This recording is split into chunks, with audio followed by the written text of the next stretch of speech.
marocain qui se permet aussi, lui, de parler de lui-même. Pourquoi? Parce que vous allez rencontrer des Français, parce que vous allez vivre en France peut-être, et il faut que tout ce que vous êtes en train de dire aujourd'hui en tant que musulman, que vous le disiez en arabe, puisse être maîtrisé aussi dans la langue française.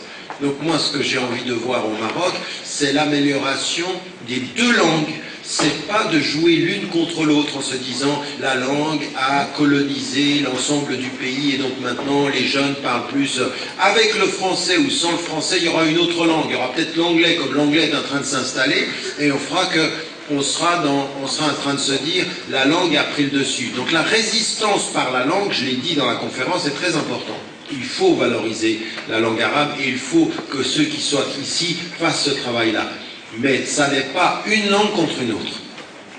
Soyez des bons polyglottes, ou bilingues, en l'occurrence, ayez une bonne connaissance des deux langues ou d'une troisième langue. Moi, je travaille dans 3 langues et il faut, de ce point de vue-là, être équipé, mais surtout ne pas en faire un complexe. Le deuxième élément, c'est ce que vous disiez sur les modes qui prennent le dessus. Comment est-ce qu'il faut faire? Est-ce qu'il faut une révolution, en l'occurrence, pour qu'on puisse inverser la tendance et être, nous, des éléments de contribution? Ben, il faut être réaliste. Je veux dire que le sport aujourd'hui est devenu une nouvelle religion. Qu'on suive Barcelone, qu'on suive Real Madrid, ou qu'on soit complètement pris par la seule chose qui met d'accord tout de suite les Marocains, c'est quand même des éléments culturels ou des éléments sportifs. Est-ce qu'on est capable d'aller au-delà de ceci aujourd'hui et de proposer? À l'heure où je vous parle, il n'y a pas de proposition alternative.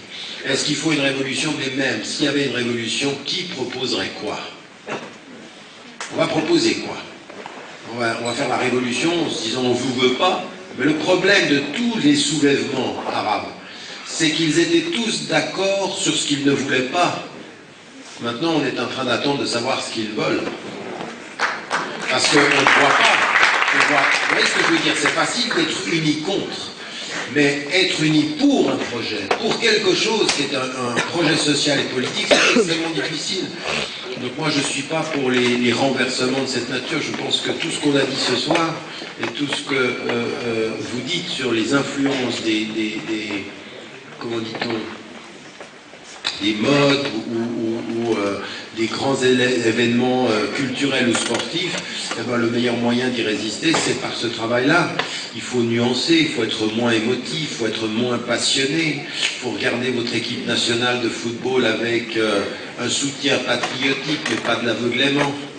Il faut se réjouir d'une victoire, mais il ne faut pas en oublier la décence. Faut pas... Je ne sais pas, vous avez vu ce qui s'était passé entre l'Égypte et l'Algérie sur un match de football? C'est honteux. Mais c'est pas honteux, parce que moi quand j'ai dit c'est honteux, quelqu'un dans la salle a compris, tu dis ah c'est honteux les Algériens. Non, c'est honteux les deux côtés. Les deux côtés sont honteux. C'est honteux de voir ça. C'est honteux de voir deux peuples qui peuvent s'affronter pour un match de football. Ça veut dire qu'on est loin des choses essentielles. Il y a des gens qui meurent de faim, il y a des gens qui sont pauvres, il y a des situations où il y a de la corruption, et vous insultez, vous vous tuez pour un match de football. Qu'est-ce que c'est que donc là, il faut faire un vrai travail sur nous. Je ne suis pas sûr qu'une révolution nous apporte quoi que ce soit. Il faut faire un vrai travail de conscientisation, Inch'Allah. Et ne voyez aucun problème. Et c'est pour ça que quand je viens ici au Maroc, le fait que vous, dans la salle, vous exprimiez dans les deux langues, vous posiez, ça pose aucun problème. Moi, je cible bien ce que moi, je suis en train de faire pour l'instant, dans quel sens je veux le faire. J'ai envie aussi que vous compreniez qu'il y a moyen de se réconcilier avec la meilleure maîtrise possible de la langue française, avec la profondeur la plus exigeante quant à l'expression de l'islam, de sa spiritualité et de notre engagement. C'est possible et il faut pouvoir le faire, Inch'Allah, et que Dieu vous aide.